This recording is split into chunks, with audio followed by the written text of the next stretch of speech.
may bunga. Dun sa bukal ng tubig ng buhay, uhaw ko'y napawi, ngayon ay may ngiti. Dun sa bukal ng tubig ng buhay, sa Diyos ako'y laging magpupuri.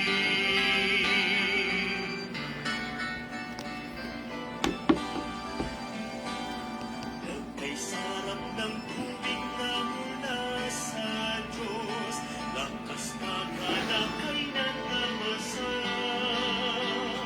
Luwalhati pagpapalay naranasan, kaya purihin ang pangalan niya. Dun sa bukal ng tubig ng buhay, uhaw ko'y napawi, ngayon ay may ngiti. Dun sa bukal ng tubig ng buhay, sa Diyos ako'y laging magpupuri.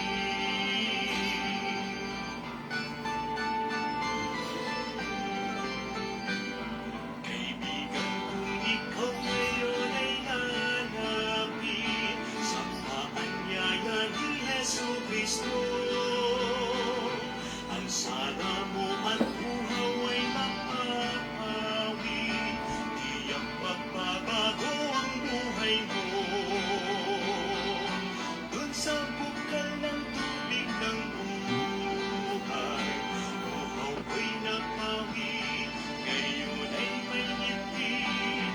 Dun sa bukal ng tubig ng buhay, sa Diyos ako'y laging magpupuri. Dun sa bukal ng tubig ng buhay, uhaw ko'y napawi, ngayon ay may ngiti. Dun sa bukal ng tubig ng buhay, sa Diyos ako'y laging magpupuri. Sa Diyos ako'y laging magpupuri. Sa Diyos ako'y laging magpupuri.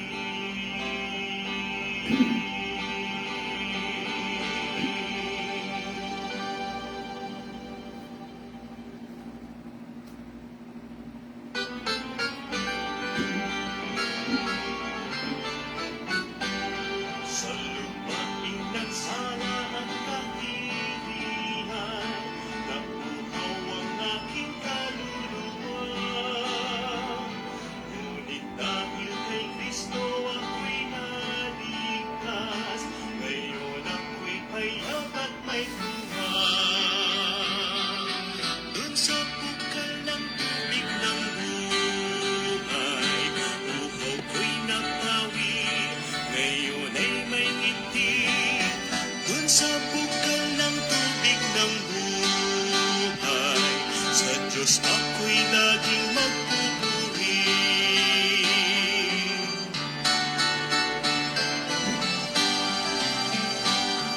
O kay sarap ng tubig na mula sa Diyos, lakas kagalakay na tamasa. Luwalhati pagpapalay naranasan, kaya purihin ang pangalan niya. Dun sa bukal ng tubig ng buhay, uhaw ko'y napawi, ngayon ay may ngiti. Dun sa bukal ng tubig ng buhay, sa Diyos ako'y laging magpupuri.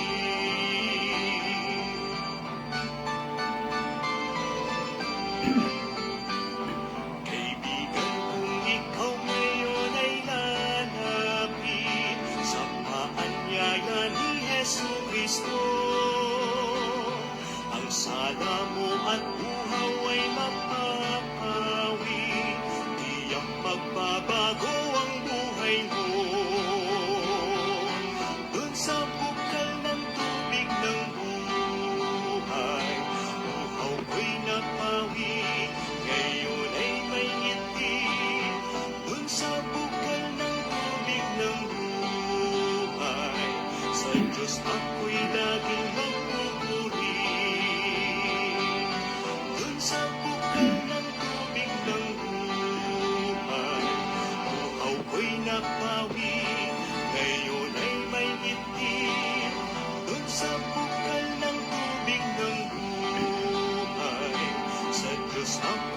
laging magpupuri.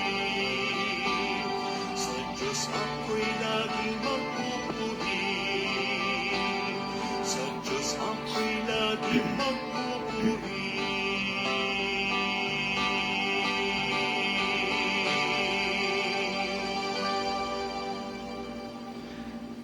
Magandang umaga po sa bawat isa. Isang masaya at masarap na almusal ang nais ko pong iparating sa inyong lahat. At kung saan man po kayong dako o lugar sa mundong ito, sa anumang bansa na inyong kinalulugaran, binabati ko po kayo sa dakilang pangalan ng ating Panginoon. And I would like to welcome you all sa ating pong pang-umagang pagsasalo-salo. Ito po ang Believer's Breakfast with BFDB. So thank you so much sa inyo pong masugid na pagsubaybay at umaasa po ako na ngayong umagang ito o ngayong sandaling ito ay muli po tayong pagpapalain ng ating Panginoon. So nais ko muna pong mag-shout out ng ilan sa mga pangalan na sa opening pa lamang po natin ay nabasa ko po kaagad. So shout out po kay Preacher Mio at gayon din naman kay Sister Ria Dafon. Thank you for watching at alam kong hating gabi na dyan sa London. So kaya ako'y nagpapasalamat at nagpupuri sa Panginoon sa inyong pagsuporta at pagsubaybay dito sa ating ministeryong ito. Yan po ay sa lugar ng London. Ganon din po si Preacher Sunny ng Kuwait. Ang ating pong preacher sa lugar ng Kuwait. Salamat sa pagtulong mo sa ministeryo dyan. At umaasa ako na maayos ang inyong pamilya. So shout out sa inyo. Ganon din kay Sister Gerald. So shout out sister. At thank you sa iyong pagsubaybay. Ganon din po. Nice nating i-shout out si Mami Malu Lao. Thank you po. At nakatulog naman po ng maayos. At ganon din po si Nanay Normita Petalver. So shout out po sa inyo. Si Ma'am Esther, okay? Ma'am Esther, shout out sa ating masipag na worker, si Max Sigen. At syempre pa, si Nanay Percy, si Nanay Percy Zapata. At ang ating pong resident pastor, Pastor Norman Gatdula. So shout out sa iyo and thank you for your life. Alright, so nice nating i-shout out ang ilan pa sa ating pong mga kasama na po ngayon. Si Ma'am Esther, so thank you so much Ma'am Esther. Siyempre pa sila Pastor Neil K-Cap at gayon din po ang mga kapatiran po natin sa Japan, Sister Dang, Sister Miho, at ang isa pa sa masigasig nating worker, si Brother Kiben. Ayan. Okay, Tita Kors, shout out sa iyo at ganoon din po kay Billy Remo. Thank you po sa inyong patuloy na pagsubaybay sa ating pong ministeryo. Umaasa po ako na tayo po ipagpapalain po ng Panginoon. Ganon din ang ating pong ever supportive sa mga ministeryo ng online. Bukod kay Mami Lau, si Sister Ana Liza Lacuna. Ti Ana, shout out sa iyo at sa lugar po ng Italy. Shout out kay Sister Maricar Enriquez. Anak, shout out at sa US of A, sa Amerika, sa California. Ang ating anak doon, si Sister Eliza. Okay, Cueva, shout out. At ganoon din po kay Jaire, Preacher Jaire Milan, ang masipag na associate ni Pastor June. Okay, kay Sister Luis Dominguez. So shout out muna po tayo sa mga kasama po natin. At si Sister Lourdes, shout out po sa inyo. Si Kuya Joselito, si King Peter Cubar. So shout out sa iyo at ganoon din kay Harlem Labadan. At ang ating pong katuang sa Feasting on the Divine Verses, Pastor Bong Bernales. So, shout out po, Pastor Bong, at syempre pa sa aking my friend. So, purihin ng Panginoon. Sister Dayan, anak, shout out sa iyo kay kay Roldan Pelairo. At ang ating Ate Lina Pedro. So, good morning. At ang aking magandang kapatid na si Aida Amican. So, shout out sa iyo, si Sister Sinaida Miguel. Shout out. At ang isa sa pinakamalakas na shout out natin ngayon, si Sister Christy. Sister Christy, my BFF mula noon hanggang ngayon. Alright, shout out sa iyo.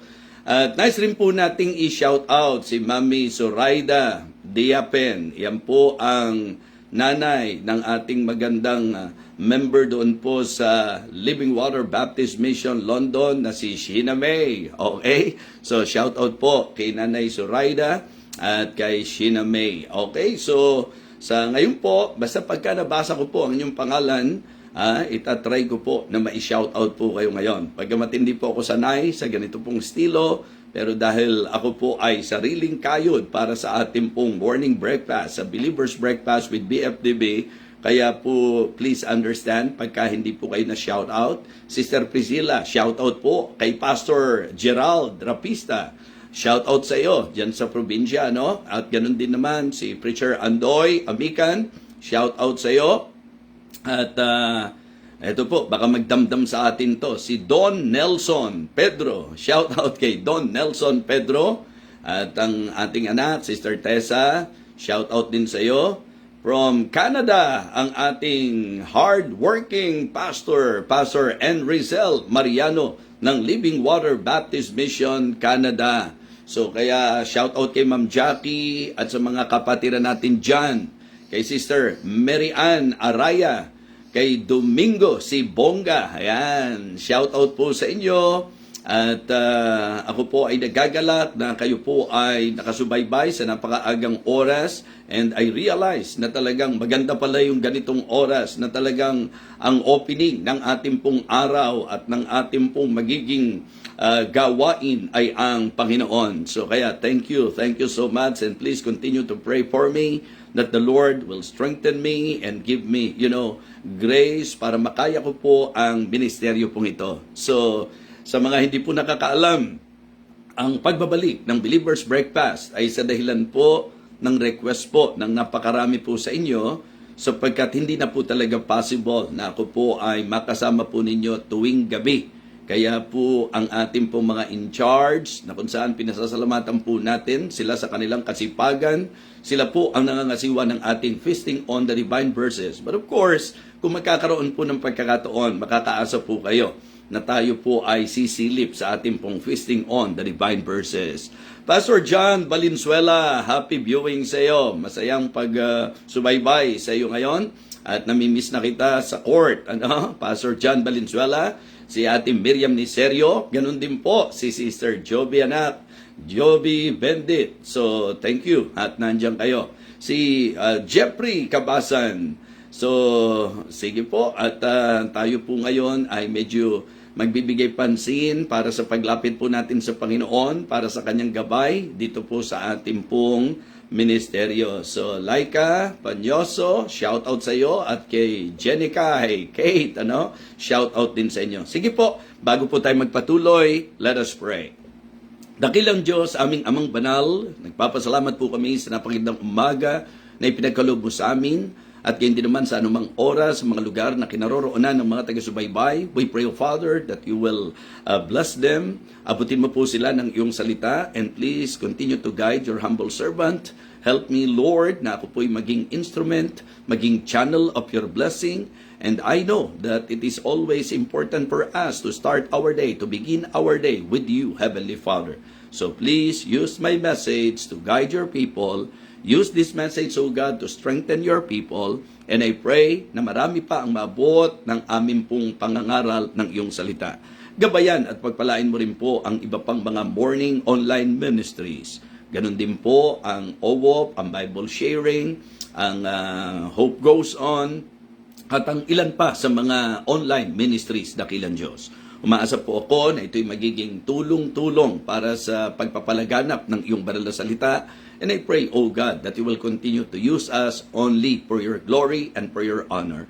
Papasalamat po kami sa pribilehyo na kami po'y nagagamit mo.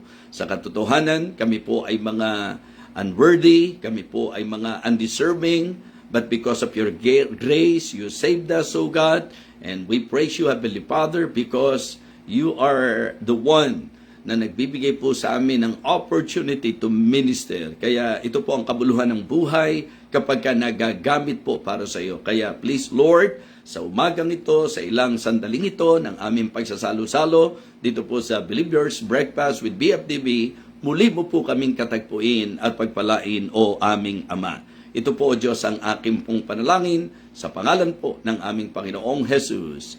Amen. Amen. Okay, so purihin po ang Panginoon at habang naghihintay po tayo, so tayo po'y babati pa rin sa ating pong mga viewers, sa ating pong mga taga-subaybay. So shout out po sa inyong lahat po dyan. At nais ko rin po na gamitin ang pagkakataong ito para patuloy na magpaabot ng ating pakikiramay kay Dale at kay Josh sa kanilang naging pangungulila sa anak na 1 oras lamang na ibinigay po sa kanila. And I praise the Lord. In fact, ang message po natin ay inspired ng aking pong nakita sa kanila sapagkat tunay na hayag ang Panginoon sa kanila. Okay, anak, Sister Marivic Mendoza, shout out sa iyo.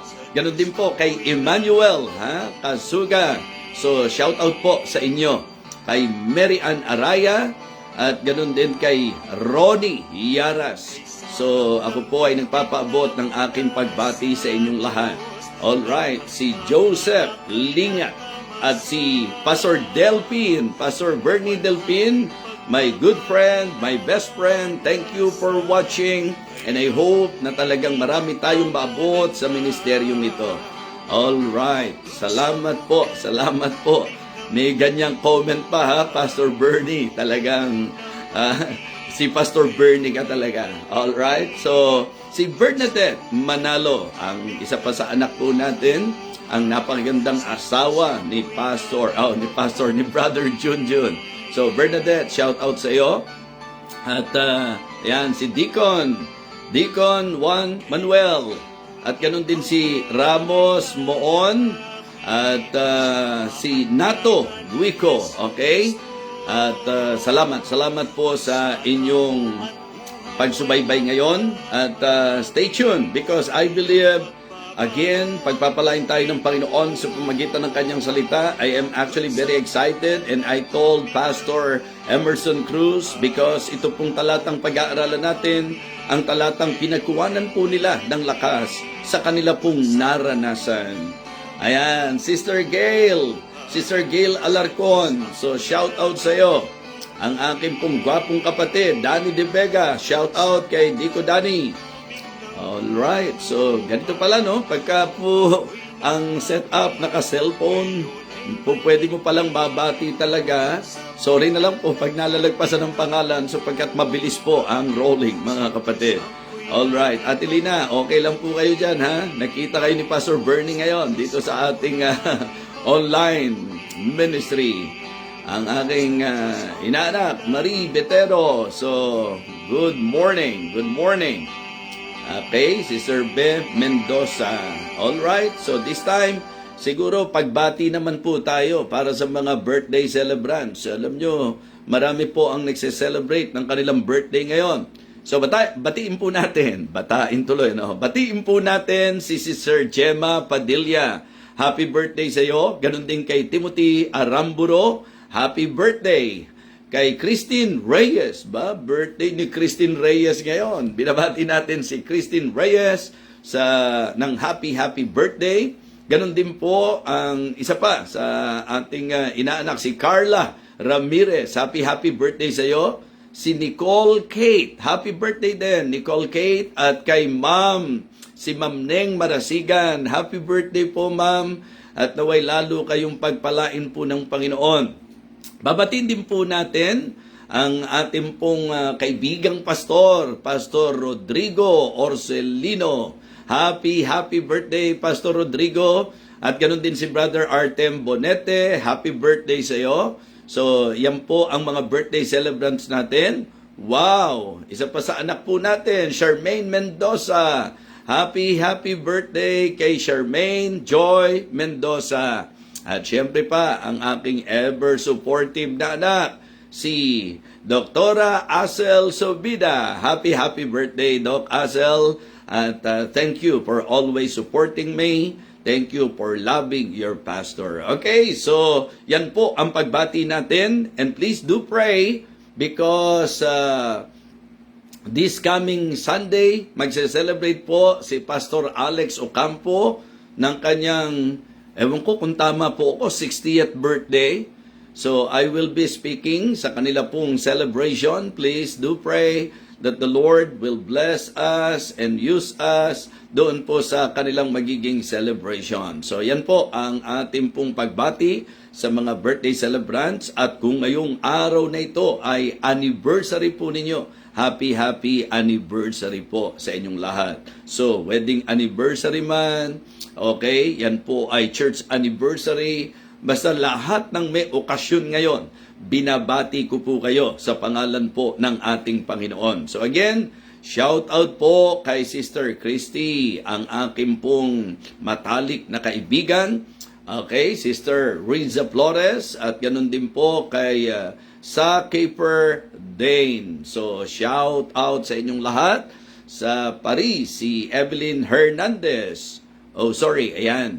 So, pasensya na kayo kung nalilito po ako. All right. So, I believe ang main thing sa ating pong Believers Breakfast with BFDB ay ang pagsasalo-salo sa salita ng Diyos. All right? So, just to remind everyone na ang main thing sa ating pong online ministry ay ang pagsasalo-salo sa salita ng Diyos.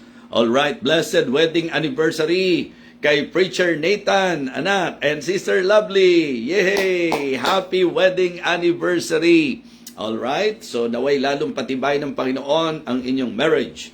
All right. Katulad ng sinasabi ko po kanina, ito man po ay feasting on the divine verses o Believers Breakfast. Ang main thing, ang pinaka sentro po natin ay ang salita ng Diyos. Amen? Yan po ang nais kong ipabati, ipaalam sa bawat isa po. Alright, this time, dadako na po tayo sa pagsasalo-salo sa salita ng Diyos. Kung kayo po'y excited, please type Amen. If you are already excited sa ating pong magiging pagsasalo-salo, please type Amen. Kung type nyo na po na makinig ngayon, please type Amen. Pastor Mark, my friend, Pastor Mark Mamaril, shout out sa iyo. So, umabot ka pa sa shout out, my friend, ha? All right. So, sige po, kung nakita na po, Job chapter 1 ang ating pong magiging pagtalakay para po sa ating Believers Breakfast. Job chapter 1 verses 6 hanggang sa dulo po ng chapter na ito. All right? Ganito po ang sabi ng Bible. Now there was a day when the sons of God came to present themselves before the Lord, and Satan came also among them. And the Lord said unto Satan, Whence comest thou? Then Satan answered the Lord and said, From going to and fro in the earth, and from walking up and down in it. And the Lord said unto Satan, Hast thou considered my servant Job, that there is none like him in the earth? A perfect and an upright man, one that feareth God and sheweth evil. Then Satan answered the Lord and said, That Job fear God for naught? Hast not thou made an hedge about him, and about his house, and about all that he hath on every side? Thou hast blessed the work of his hands, and his substance is increased in the land. But put forth thine hand now, and touch all that he hath, and he will curse thee to thy face. And the Lord said unto Satan, Behold, all that he hath is in thy power. Only upon himself put not forth thine hand. So Satan went forth from the presence of the Lord. Verse 13. And there was a day when his sons and his daughters were eating and drinking wine in their eldest brother's house. And there came a messenger unto Job and said, The oxen were plowing, and the asses feeding beside them, and the Sabaeans fell upon them, and took them away. Yea, they have slain the servants with the edge of the sword, and I only am escaped alone to tell thee. While he was yet speaking, there came also another, and said, The fire of God is fallen from heaven, and hath burned up the sheep and the servants, and consumed them, and I only am escaped alone to tell thee. Verse 17, While he was yet speaking, there came also another, and said, The Chaldeans made out 3 bands, and fell upon the camels, and they have carried them away. Yea, and slain the servants with the edge of the sword, and I only am escaped alone to tell thee. While he was yet speaking, there came also another and said, Thy sons and thy daughters were eating and drinking wine in their eldest brother's house. And behold, there came a great wind from the wilderness, and smote the four corners of the house, and it fell upon the young men, and they are dead, and I only am escaped alone to tell thee. Then Job arose and rent his mantle and shaved his head, and fell down upon the ground and worshipped, and said, Naked came I out of my mother's womb, and naked will I return thither. The Lord gave, the Lord hath taken away. Blessed be the name of the Lord. In all this, Job sinned not, nor churched God foolishly. So this is very striking to me, and I know na sa marami po sa atin, ito po ang namarkahan po nating verse. A very familiar and quoted verse in the Bible, but I want to share this sa practical approach na kung saan po malaki po ang magiging benepisyo para po sa atin. Because the message that I would like to share this morning is the message I entitled, A Statement of Faith. A Statement of Faith. Let us pray. Dakilang Diyos, gabayan mo po at basbasan ang aming pong pagsasalo-salo. Busugin mo po kami at bigyan ng spiritual na kalusugan upang amin pong patuloy na maharap ang buhay bilang Kristiyano.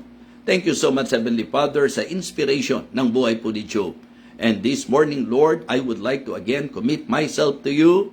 Gamitin mo po akong instrumento ng pagpapala upang ang bawat isa po ay maliwanagan, lumago, mapagtibay, at mapalakas ang loob. Thank you so much sapagkat ang Biblia ang aming pong gabay. Muli po, sa iyo po ako nagtitiwalang lubos, aming Panginoon. Ito po ang aking panalangin sa pangalan po ng aming Panginoong Jesus. Amen. Amen. Okay, Ate Malu, happy birthday uli, ha? So, na-enjoy ko yung celebration nyo dyan. Purihin ang Panginoon. Now, ulitin ko lang po ang sabi po ng verse number 21. Okay? Si Job po ang nagsasalita at ganito ang kanyang sinabi. Naked came I out of my mother's womb, and naked will I return thither. The Lord gave, the Lord hath taken away. Blessed be the name of the Lord. Now, just for you to know, kahapon po, inilibing po ang anak po nila Brother Dale.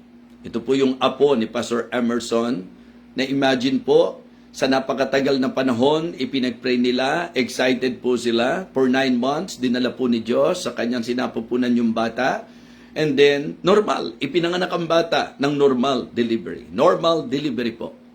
Pero alam nyo po, in just an hour, di ba? 1 hour lamang po, namatay po ang bata. And this became my inspiration because Pastor Emerson posted this verse. So ipinost po niya itong talatang ito. And mas lalong naging touching po sa akin nung pong si Brother Dale mismo ang nag-express ng kanyang heart at na-inspire siya sa talatang ito. Kaya kahapon pa lang, I am very excited because the Lord gave me this message na talaga namang ang prayer ko lagi, bigyan ako ng Diyos ng supply ng mensahe para po mapagsaluhan po natin tuwing umaga upang ang bawat Kristiyano po ay magabayan at kung meron tayong mga kaibigan, maliwanagan po sa mga messages na naibibigay po natin sa ministeryong ito. Now, you know, it is very easy to recite. But if you will be the one to be put in that situation, I believe you will all agree with me. Hindi po magiging madali yan. Kaya nga, very much impressed po ako doon po kay Pastor Emerson, ang aming pong matalik na kaibigan at kuya. Ganon din po sa kung ano po ang naging influence niya sa kanyang anak, sa kanyang mga anak, kung bakit po nila nakayanan ang bagay nito. So, it is good to somehow learn from this specific verse. You know the story of Job? At ngayon po, sabi ko sa inyo, ito po ay ating pag-aaralan sa approach na kahit familiar na po sa inyo ang storya ni Job, mapapa-amen pa rin po kayo sapagkat naniniwala ako na kakailanganin po natin ang mensaheng ito sa ating pong buhay. Yes, we all need this message. Alam natin yung story. Ang Diyos mismo ang nag-introduce. Ang Diyos mismo ang nagsabi, nagpakilala sa atin kung sino si Job. In fact, sa teksto natin, siya rin po ang nagbigay ng hamon kay Satan para sa kanyang servant na si Job.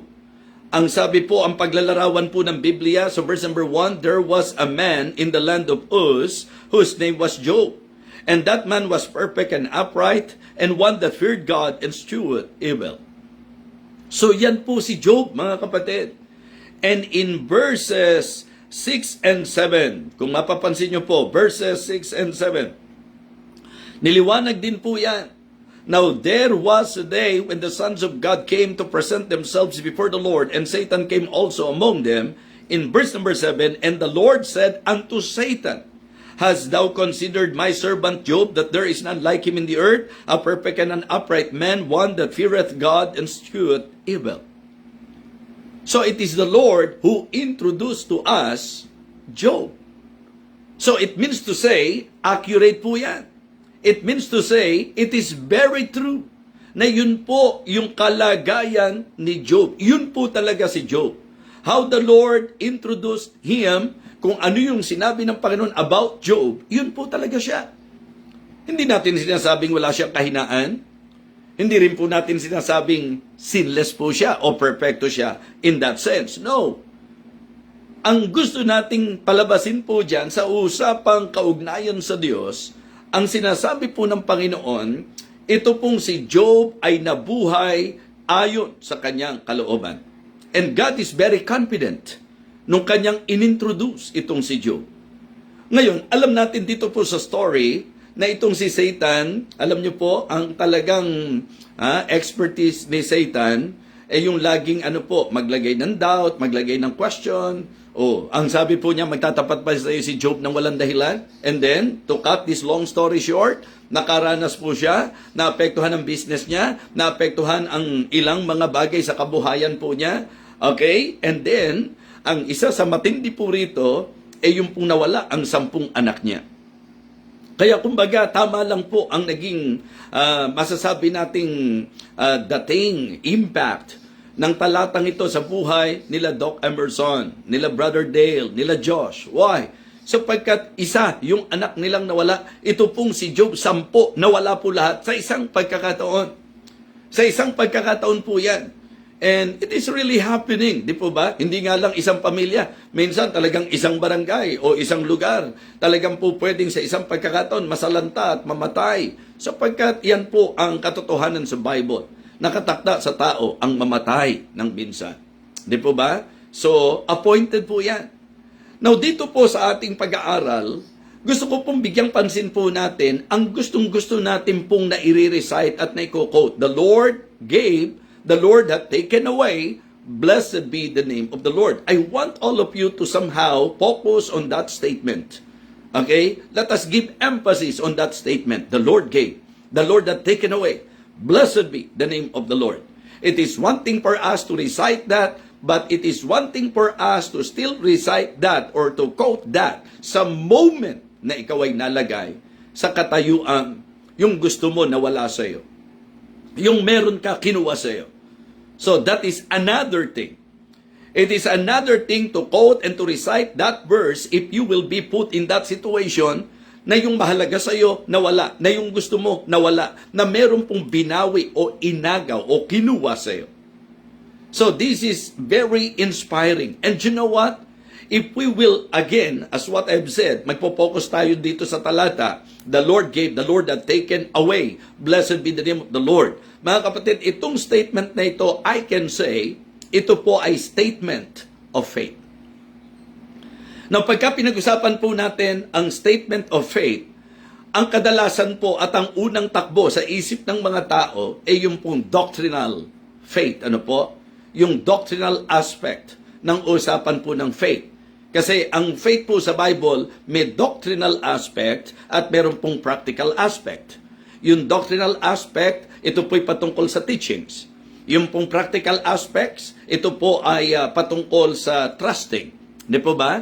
So this is about teaching and trusting. Okay? Doctrine and dependence as what I have mentioned sa ilang pong mga pagtuturo ko po sa inyo. Well, dito po, ang gusto kong bigyang pansin po natin is the practical aspect. Di po ba? Kasi ano ang silbi na ikaw ay maalam sa doktrina, pero hindi naman umaayon yung buhay mo. Now, sa usapin ng faith, what I want you to notice, because for me, ang talatang ito ay statement of faith. After knowing, after finding out kung ano yung mga nangyari, nalugi ang negosyo, naapektuhan ang kabuhayan, namatay ang lahat niyang anak. And then, for Job to say this, para sabihin po ni Job to, for me, it is a statement of faith. And it is good to somehow as we listen, let us evaluate. Magkaroon tayo ng evaluation. Because many times, ito po ang nakikita nating problema sa marami. Na talagang sinasabi po na may tiwala sa Diyos, pero yung manifestation ng faith, hindi po makita. In fact, even to the point na nabiblame pa ang Panginoon sa mga hindi maintindihang pangyayari sa kanilang buhay. So mga kapatid, nais ko po na mabless po tayo sa pag-uusapan natin, sa pag-aaralan po natin. So again, ang sabi po niya sa verse number 21, naked came I out of my mother's womb, and naked shall I return thither. The Lord gave, the Lord hath taken away. Blessed be the name of the Lord. It is a statement of faith. It's indeed a statement of faith. Now, ilang bagay po ang gusto kong matutunan natin sa usapang statement of faith. Okay, statement of faith, it is for me a statement of submission. Nung sinabi po ni Job, the Lord gave, the Lord had taken away, blessed be the name of the Lord, we can feel a very submissive heart. Yung pong puso na talagang handang magpasakop sa Panginoon. Okay? Para sa mababaw na usapan po, parang ang simpleng ibig niyang sabihin, kung ano papangyarihin ng Panginoon, kung ano pahintulutan ng Panginoon, kung ano ang loobin ng Panginoon. Wow! To reach that level of spirituality in your life, I can say, it is a great thing. Yung ma-reach mo yung level na dahil alam mo na nandyan na ang Diyos, sa usapang pananampalataya, magpapasakop ka lang kung ano po ang kalooban ng Panginoon. Sapagkat maliwanag po that the very intention of the devil, why he attacked Job, because devil would like to, di ba, prove na itong si Job, kaya lang yan nagtatapat dahil pabor ang mga nangyayari sa kanya. Diba, mga kapatid, medyo pansinin naman natin yung sinabi ni Satan. Kasi may mga pagkakataong parang pag tiningnan mo yung marami, parang ganun nga eh. Yung bang pagka maganda sitwasyon, attend ng attend. Pagka nagka-problema, hindi muna ako a-attend. Yung kapag ka po masagana ang buhay, praise the Lord, ang praise the Lord. Pero kapag ka dumating sa medyo nagipit ng konti, bakit naman ganyan si Lord? Nakukuha niyo po, mga kapatid? Yan po ang karaniwan. Ganyan po ang karamihan. Tuwing makikinabang, praise the Lord. Tuwing magkakaroon ng pagpapala, blessed be the name of the Lord. Napakadakila talaga ng Panginoon. Napakabuti talaga ng Panginoon. But how about? Because in the reality of life, hindi laging tanggap. May mga pagkakataong mawawalan ka din. May mga pagkakataon na haharap ka at dadaan ka sa mga difficult situations sa buhay mo. Hindi po ba? Mga kapatid, praise the Lord kasi wala kang sakit. Pero yung mag-praise the Lord ka sa kabila ng may sakit ka. Di ba? Magagawa mo lang yan if you are really submissive to God. Kung ikaw ay nagpapasakop sa kalooban ng Panginoon. Mga kapatid, let us face the fact that being human, it is very possible. It is our tendency to be affected sometimes ng mga difficulties sa buhay, ng mga attack ng dyablo sa buhay. Yun po ang karaniwang eksena. Praise the Lord pag maganda ang nangyari. Praise the Lord pagka maraming pagpapala. Praise the Lord kapag ka po sinasagot yung panalangin. Praise the Lord kapag ka po smooth ang takbo. Pero kapag ka po dumating doon sa time na hindi nangyari ang inaasahan, pag dumating doon sa time na medyo nawalan, pag dumating doon sa time na hindi ka agad nasagot ang prayer, pag dumating sa time na medyo negative ang naging sitwasyon, bakit ganyan si Lord? Ba't na pinayagang mangyari sa akin ito? Well, it is good for us to somehow be challenged by the testimony of Job. When Job said, the Lord gave, the Lord had taken away, that is a statement of faith, at yung faith na yan ipinakita sa submission. So for me, a statement of faith is a statement of submission. Sa totoo lang, wala naman tayo dapat karapatan na questionin ng Diyos sa kung ano man ang papangyarihin pa sa buhay natin. Lalo na kung Kristiyano ka, pag-aari po tayo ng Panginoon, tinubos tayo sa halaga. Di po ba? Binayaran po tayo ng Panginoon. Kaya ang ownership, ang Diyos na po ang may-ari sa atin. Kaya nasa Diyos ang lahat ng karapatan. Di ba? Kaya hindi pag nagkasakit ka, ang ibig sabihin, pinabayaan ka ng Diyos. Hindi yung pagka nagkasakit ka, ang ibig sabihin, inapi ka ng Diyos. Hindi yung kapag may nangyari sa iyo, na sa human perspective, parang negatibo, parang hindi na mabuti ang Panginoon. God is always good, God is always right, at alam ng Diyos ang kanyang ginagawa, nasa kanya ang kanyang lahat ng karapatan, kung ano pong marapat sa atin, and kung talagang ang pinag-uusapan natin, yung practical aspect ng tinatawag nating faith, ipakita natin ang faith natin sa pamagitan ng complete submission. So a statement of faith is a statement of submission. Sinasabi ni Job, ang Diyos ang nagbigay, ang Diyos ang nag-alis, purihin ang pangalan ng Panginoon. Ang ibig sabihin, papasakop lang ako. Ang ibig sabihin, ipapaubaya ko po sa Diyos ang lahat. Submission ang tawag diyan. Gasgas na po yung dialogue na, yung masasabi nating eksena, hindi mo na ako atin ngayon, may pinagdadaanan ako Hindi mo na ako magbibigay ngayon, medyo mahirap ang buhay Diba? So, mga kapatid, siguro po magandang pagkakataon nito para medyo mag-isip-isip po tayo kasi baka nagkasala na tayong maraming beses na kinu-question natin ang Diyos. Now, let me tell you this. Yung questioning God, diba? To question God in the idea of inquiring, well, for me, that is very understandable. Kahit ang Diyos, alam niya na natural na nagtatanong tayo pag hindi natin naiintindihan. There's nothing wrong with that. That is not evil. It is not evil to inquire. It is not evil to discover and to find out. Ano kaya ang reason? Lord, ipakita mo naman sa akin. Ano kaya ang dahilan? Ba't ko naranasan to? Ano po ba ang dahilan? Ba't ako dumadaan sa ganito? Inquiring, for me, hindi masama yun. But blaming and questioning kung bakit ginawa ng Diyos sa iyo yan. Diba? Kung ba't pinayagan ng Diyos yan? Yan po for me is very negative. So kaya ngayong pagkakataong ito, mga minamahal, medyo magkaroon tayo ng pag-aaral na sa pag-aaral na ito, hindi lang tayo matutuwa na napid ang ating pong isip, na nakarinig lang tayo ng mensahe, kundi iugnay natin sa buhay natin because it is very challenging to hear this statement sa mga taong may pinagdadaanan na mula doon sa kalagayang meron, nawalan. Na dumating doon sa punto na ang lakas-lakas ng katawan, nagkasakit. Diba? It is one thing for you to say, praise God, kasi malakas ka. Pero it is very different story. It's a different story when you say, praise God, kung alam mong may cancer ka. Kung sasabihin mong praise God na may physical battle ka. Kung sasabihin mong praise God na may matinding need ka. Nasasabihin mong praise God kahit nasasaktan ka. Nasasabihin mong praise God kahit na hindi mo maintindihan ang ilang bagay na nangyayari sa buhay mo. That is another thing.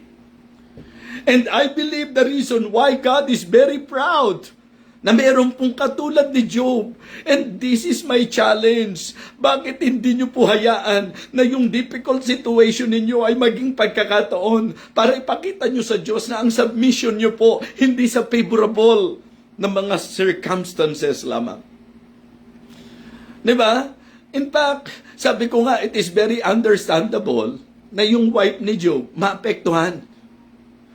Diba? Pero tingnan nyo po, from the mouth of Job, anong sabi niya? Tatanggap ba tayo ng magagandang bagay? Pag hindi ba consistent? Hindi ba consistent po yun? Ang sabi niya, the Lord gave, the Lord had taken away. Ang kanya, blessed be the name of the Lord. Kaya nag-worship pa din eh. Ibang-iba sa marami, pag may problema, hindi nag-worship eh. Si Job, dumating ang matitinding problema, nag-worship. Maliwanag po yan sa verse number 20. Then Job arose and rent his mantle and shaved his head and fell down upon the ground and worshiped. Anong konteksto nito? Matapos niyang marinig na nalugi ang negosyo, matapos niyang malaman na namatay ang mga anak niya, hindi niya ginamit na dahilan para maging bitter sa Diyos, hindi niya ginamit na dahilan para i-blame ang Diyos, hindi niya ginamit na dahilan para mag-backslide. Ang sabi ng Bible, he fell down and worshiped. So ito ang challenge sa atin. Huwag nating magaan na gagamitin yung salitang faith o nananampalataya tayo sa Panginoon. Prove it. Diba? Patunayan natin na talagang nananampalataya tayo sa Kanya. Kaya for me, a statement of faith is a statement of submission. Ang ibig sabihin, yung totoong nananampalataya, hindi papalag sa Diyos. Walang problemang manalangin ka pagka may thorn in the flesh ka. Pero huwag kang magwala, huwag kang magnegatibo, huwag kang tatalikod, huwag sasama ang loob mo. Huwag. Sabi ko nga, kung Diyos ang pag-uusapan, kahit hindi ka makapagsalita sa dinadaanan mo, luha mo lang nababasa ng Panginoon. And Him being all-knowing, alam naman niya ang lahat ng pinagdadaanan natin. So how many times na narinig nyo na po ang mensahe patungkol kay Job? Hindi ba ngayon sasang-ayon kayo? Wow, what a revelation. Diba? What a revelation. What an enlightenment. Because for me, it is good not just to learn the doctrinal aspect about faith or of faith. It is good also to somehow learn and reach the level, yung pong practical aspect ng ating pananampalataya. Yes. Huwag kang umatin pag maganda lang ang sitwasyon. Diba? Mga kapatid, the more na may pinagdadaanan ka, the more nakakapit ka dapat sa Diyos. Kaya for me, this statement is a statement of faith. And a statement of faith is a statement of submission. Ang Diyos ang nagbigay, ang Diyos ang nag-alis, purihin ang pangalan ng Panginoon. Hindi ba? Mensahe o pahayag ng puso na 100% nagpapasako. Ang simpleng ibig niyang sabihin, kung ano loobin ng Panginoon, purihin ang pangalan ng Panginoon. So I hope na ma-reach natin yung level na yan. So second, this statement of faith is also a statement of stability. Ito po ay masasabi nating statement of stability, tibay, tatag, mga kapatid. Mali po yung sasabihin natin, ay ako, by faith ako. Kaya nga ngayon, hinang-hina ako eh. Mali. Ang kapahayagan ng totoong faith, kalakasan. Ang patibay na totoong pagtitiwala ay tatag at tibay. Mga kapatid, yan po ang makikita natin sa Bible. Lahat ng nagpahayag ng kanilang pananampalataya, ang manifestation, tatag, tibay, lahat ng pinagdaanan. Read Hebrews chapter 11. Yan po yung linyahan ng mga masasabi nating men and women of faith. At isa ang makikita nyo po na pare-pareho sila, naging matatag, naging matibay. At ang pinaka-key words doon, by faith, by faith, by faith. Amen?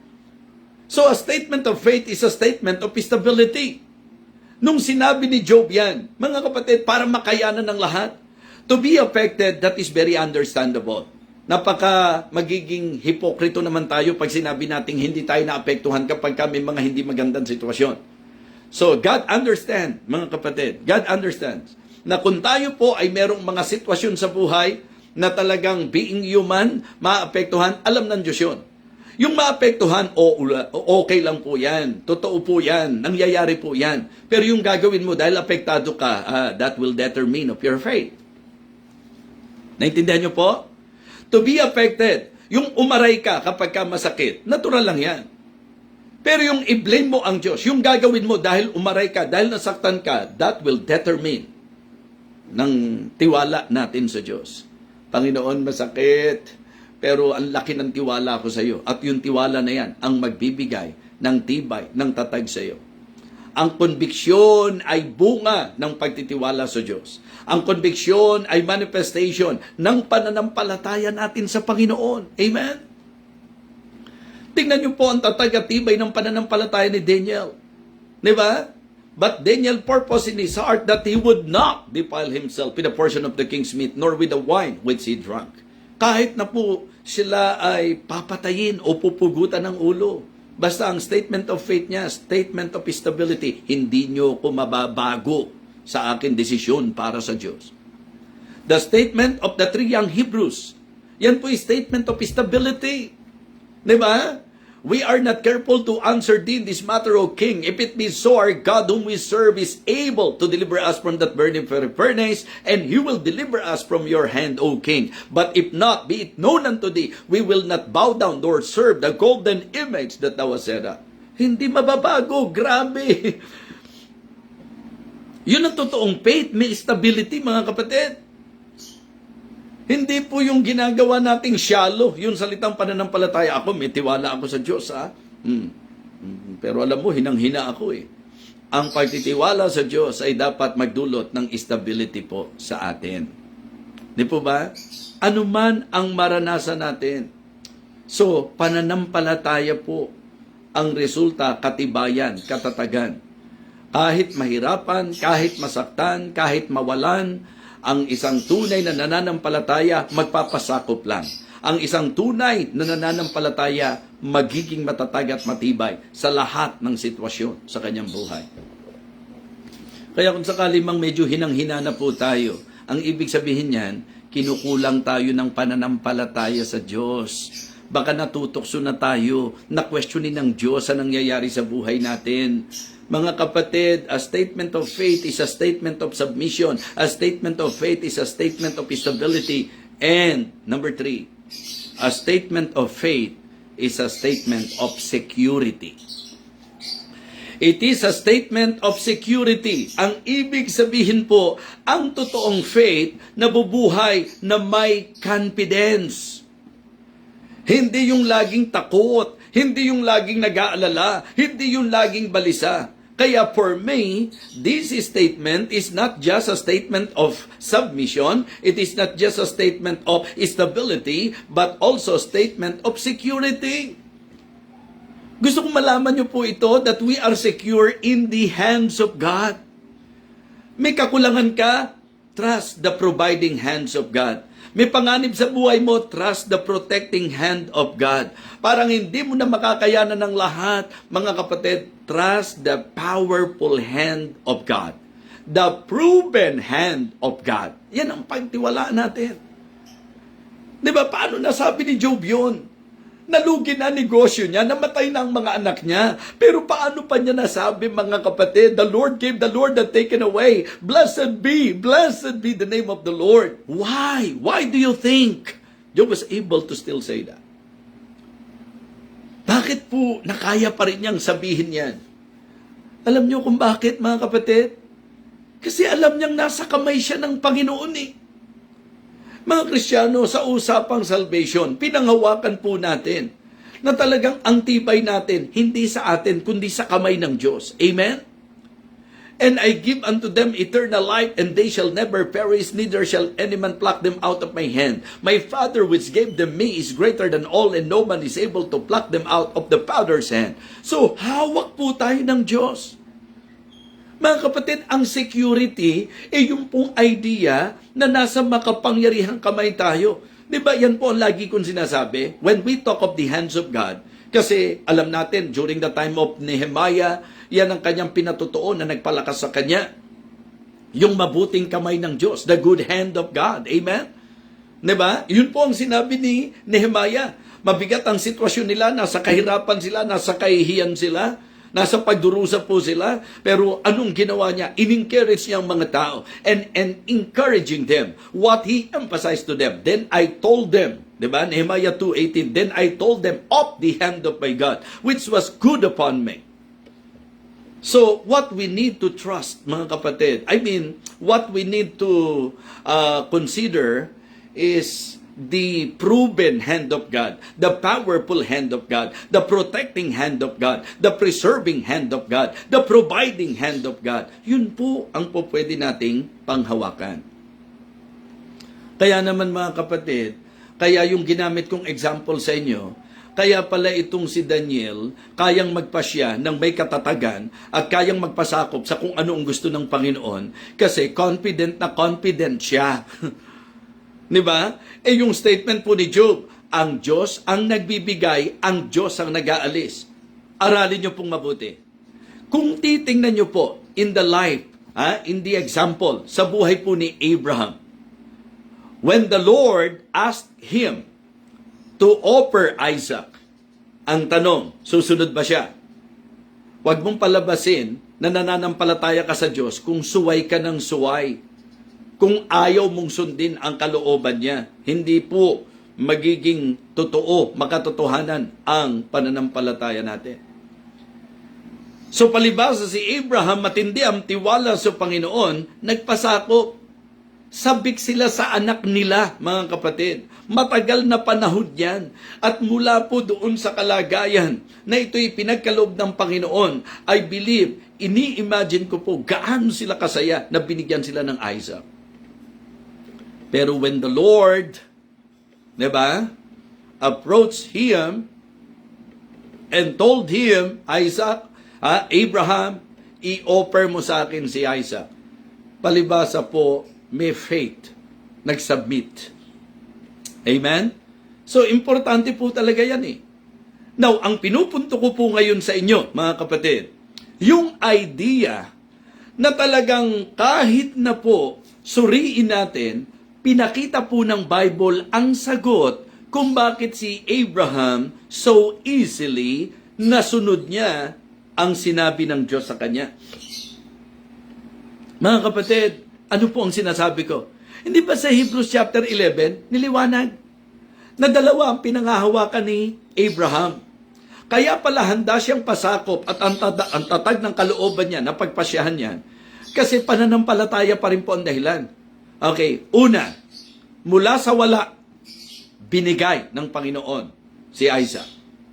Diba? So, alam po ni Abraham na mula sa imposible, naging posible. Mula sa wala, binigyan po sila. Mga kapatid, nawa, yung mga binibigay ng Diyos sa iyo, yan dapat nagpapatibay ng pananampalataya mo. Dapat po, yung everyday experience natin sa pag-enjoy natin ng mga binibigay ng Panginoon sa atin, dapat nagpapatibay, nagpapalago ng pananampalataya yan. Dahil alam mo na kaya ka nagkaroon ng ganyan dahil may Diyos na nagbigay. Kaya walang dahilan para magduda ka na pag kami kailangan ka, hindi ibibigay ng Panginoon. Now, kay Abraham, ipinakita po yan na kasi alam niya mula sa imposible. Binigyan sila ng Isaac. Tapos, ito pa po yung sinabi. Diba? Accounting that God. Ibig sabihin, pinaniniwalaan niya kasi na ang Diyos, kahit na totoong mapatay at may ihain niya si Isaac, kaya ng Diyos na ibangon siyang muli. Minsan tayo po kung mag-akto, kapag po mayroong mga bagay na nawala sa atin, para bang mahinang klase ang Diyos na hindi na niya kayang ibalik at ibigay sa atin. Now, ang security po ay kapahayagan ng pananampalataya. Kaya sinasabi ko po sa inyo that a statement of faith is a statement of security. Okay? Job is very confident, alam ng Diyos kung ano ang marapat. Kaya kung ano pahintulutan ng Diyos, pumanatag ka lang. Be confident. Diba? Trust the Lord completely. So mga kapatid, mga minamahal, sa palagay ko po ang titibay nitong ating pinagsalusaluhan ngayon. Napakaganda mga kapatid, na hindi sa usaping outline, kundi sa truth. Napakagandang katotohanan. Now, we clearly understand in the Bible that when we say statement of faith, it means a statement of submission, statement of stability, and statement of security. Hindi kapanipaniwala na ikaw ay may pananampalataya na talagang parang lagi kang duda kung makakaraos ka sa buhay mo. Kung nagdududa kang masosolve yung problema mo. Kung nagdududa kang sasagutin ang panalangin mo, walang security. So, hindi faith po yan. So, kapag ka faith, dapat secured ka. Kapag ka may faith, dapat secured ka. Kapag ka may faith, dapat stable ka. Kapag ka may faith, dapat submissive ka. So, a statement of faith is a statement of, pakitype nyo nga po, mga kapatid. For you not to forget this very important message. A statement of faith. A statement of faith is a statement of submission. Magpapasapop ka lang.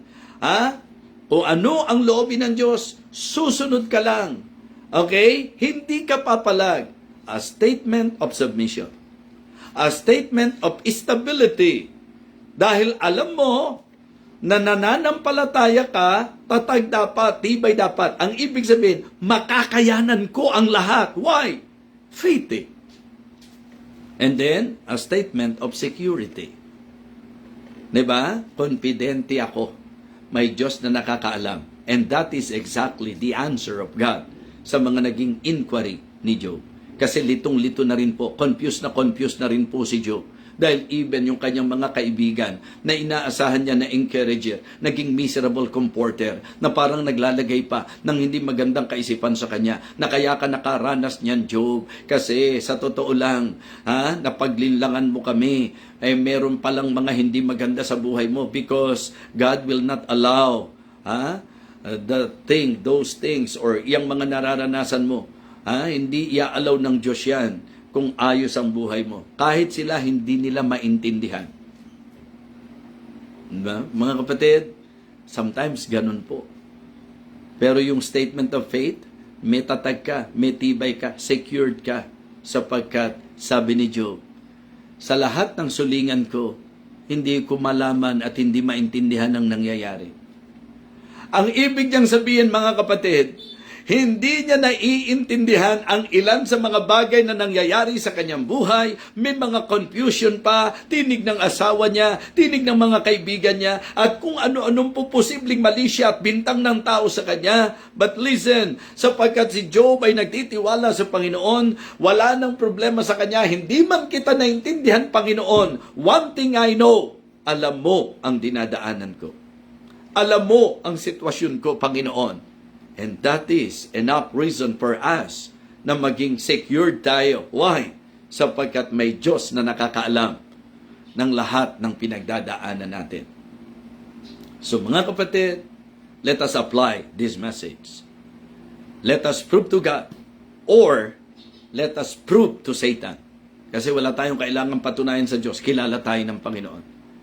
Pero ating patunayan na ang ating pananampalataya ay totoo sa pamagitan ng submission, stability, and security. Kung meron pong pinaka-submissive na tao, dapat Kristiyano yun. Kung meron pong pinaka-matibay, matatag, dapat Kristiyano yun. At kung merong pinaka-secured, dapat Kristiyano yun. Mga kapatid, mga minamahal, naway na pagpala po kayo sa mensaheng ito. Nawa ito po ay makatulong sa anumang sitwasyon na dinadaanan nyo sa buhay.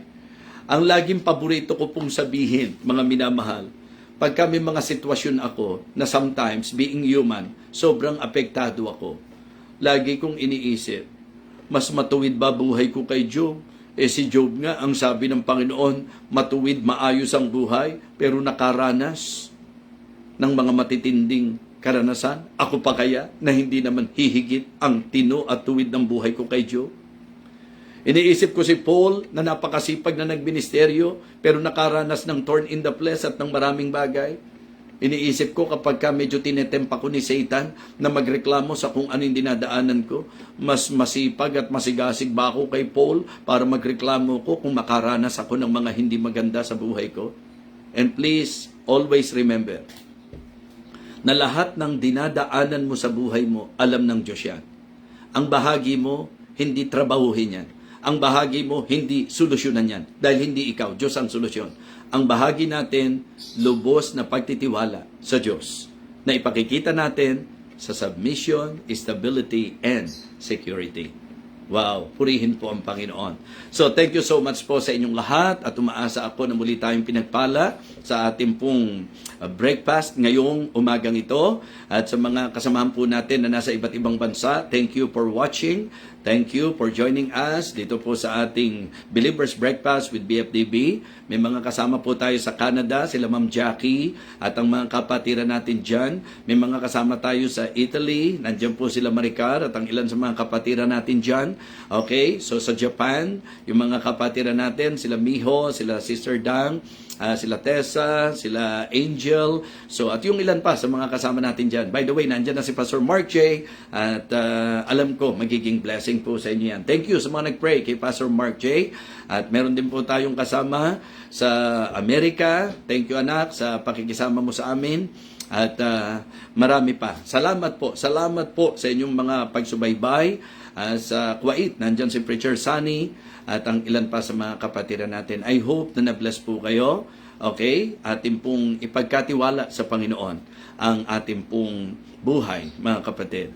Again, a statement of faith is a statement of submission, a statement of stability, and a statement of security. Let us pray. Lord, thank you po sa naging kabutihan mo sa amin. Ikaw po ang patuloy na magpala at magpalakas ng aming pananampalataya. Nawa, kabayan mo po ang buong araw ng bawat isa at maging kapahinga naman sa mga gabi po sa kanila sa pagkakataong ito. Thank you so much. Pinupuri ka namin, dinadakila aming Ama sa pangalan po ng aming Panginoong Jesus. Amen. Kung kayo po ay meron pong mga kakilala sa Saskatoon, okay, Canada, sa Calgary, sa Edmonton, makipag-communicate lang po kayo sa akin. Gagabayan ko po kayo para po sa gawaing po pwede po ninyong daluhan. Ganon din po, kung wala kayong mga gawain sa mga bansang pinagmiministeryohan po namin sa Paris, just let us know. Ganon din po sa Italy. May mga pastor po tayo dyan. So si Pastor Andy sa Como, si Pastor Genesis sa Paris, si Pastor Nelson sa Canada, si Pastor Eric, ganon din si Pastor Mon, Sayang, Pastor Jeremy, si Preacher Erwin, okay? So, ganun din po si Pastor Robert Berba, Pastor Mark J, Preacher Sir, at yung ilan pa po, ilan pa po sa mga kasama po natin. So, ang kalooban ng Panginoon, patuloy tayong lumago at matuto. So again, thank you so much sa inyong pong lahat. Ito po ang inyong lingkod, Evangelist Fernando de Vega, na wala man sa feasting, nasa Believers Breakfast naman. Pero supportan niyo pong patuloy ang ating feasting at ang Believers Breakfast at ang ilan pa sa mga online ministries po natin, katulad po ng OWOP, Hope Goes On, Bible Sharing with Pastor Joseph Guzman. Thank you so much. God bless.